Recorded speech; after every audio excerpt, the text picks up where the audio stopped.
What a great privilege it is to be able to join you tonight or this afternoon for these remarks. I appreciate the opportunity and welcome you to your nation's capital. It's a wonderful time of year to be here. If you haven't taken a little time to go exploring, you ought to. There are wonderful decorations in so many of the federal buildings, and I encourage you to get out and about on the 2 or 3 days that you're here. I want to thank you for the work that each of you do. I know that it's challenging. Before I came to Congress, as was mentioned, I served 4 terms in the state Senate, and so I know the sacrifices that you all give up, and I want to commend you for the service that you provide to your respective states. I want to thank ALEC, which is an excellent organization. Those of you that have just joined will come to find it as a source of wonderful resources for you. In all sorts of different areas. Any policy area that you might desire, ALEC does a great job.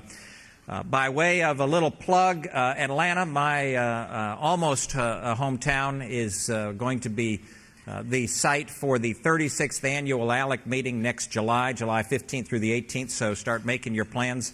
Atlanta in July is a beautiful spot, wonderfully warm. At that time, the Braves will be in first place by 10 games, so you can come see a winning baseball team, and we will welcome you with open arms. I want to recognize my Georgia colleagues down here in the front tables. Many of them I served with in the state Senate and state House when I was there, and some real good friends, and we appreciate seeing you here and the work that you all do. About half of the members of the Georgia General Assembly are members of ALEC. That's how important we think it has been in Georgia. I just want to point out John Wiles and Calvin Hill, who's not here. He's in the hospital at Georgetown right now, so put him in your prayers. He had a little challenge last night. But Calvin and John were spearheading many of you to get you to come to Washington this week. Before I get started, I'm going to make some comments about health care, but before I do, I want to ask, there's something going on here in Washington this week. As you may know, we've got a few CEOs who've come to town, driving their product this time. How many of you would give the $25 billion? No brave souls out there at all? We got some remarkable challenges that face us. The CEOs are in front of the Senate committee today, and they'll be in front of our Financial Services Committee tomorrow. I will carry the message that you've just given to me back to them tomorrow.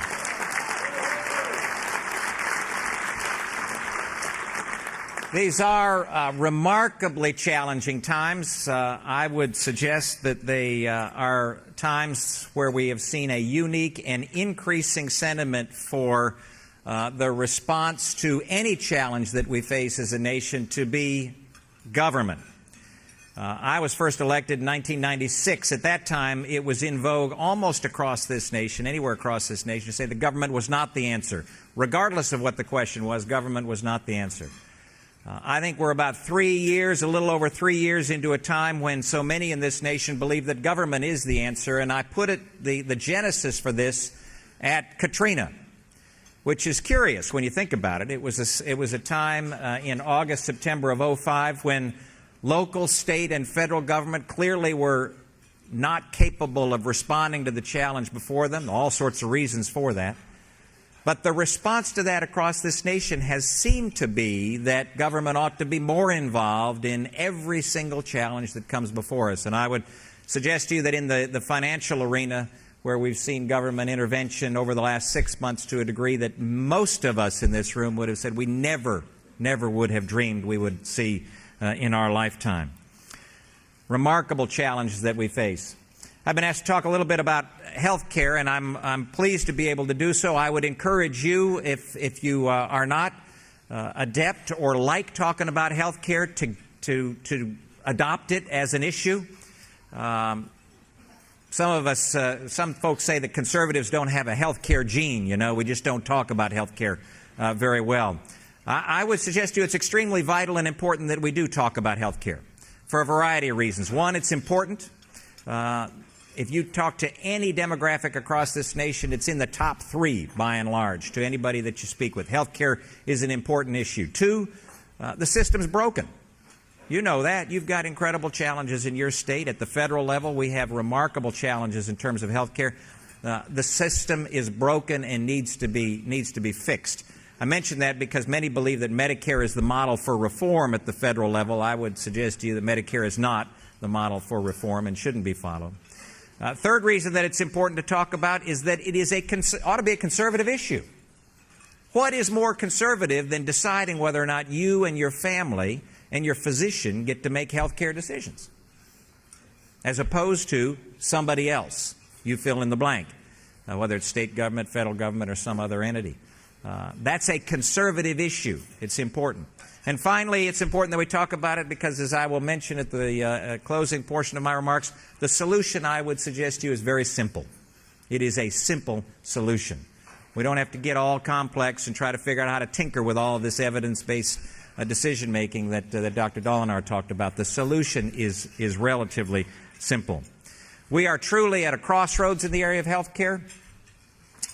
I thought in 1993 we were at that crossroads. Some of you were involved in the process at that time and probably thought the same, but we are truly at that crossroads now for two specific reasons. One is demographics of our society, aging of a population, and two, money. Money and demographics will drive the primacy, the need for change and fundamental reform in the area of health care. Which direction do we go?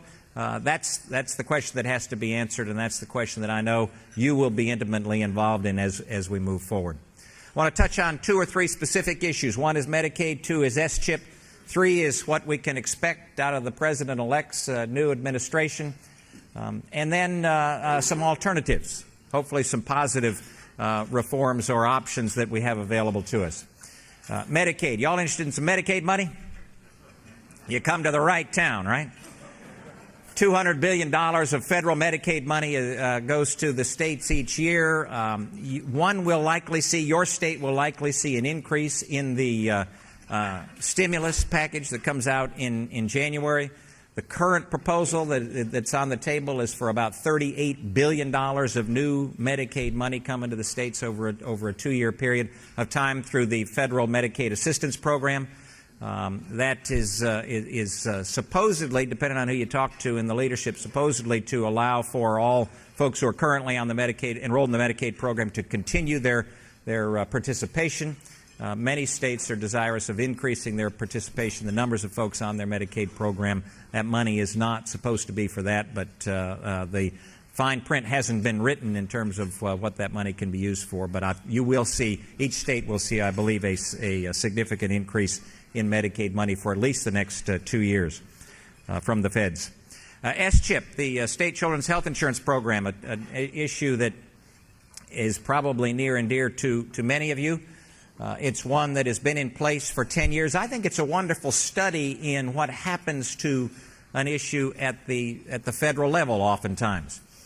10, 11 years ago when S-CHIP began, any of y'all remember it at the time as being a big headline producer? Probably not, because it wasn't.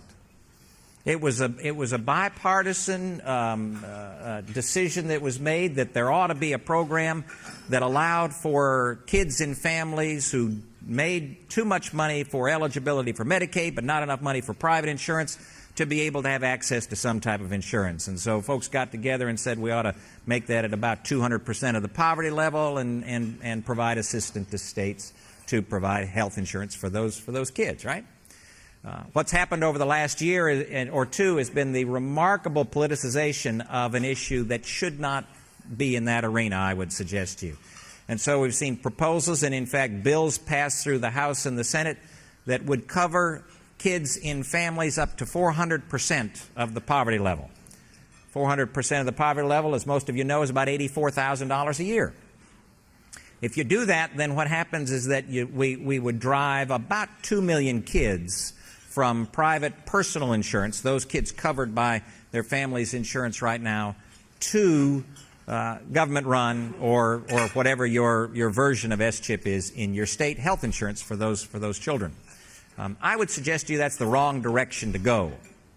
And though that bill, however, passed the House and the Senate, was vetoed by the President. That veto was sustained this past summer.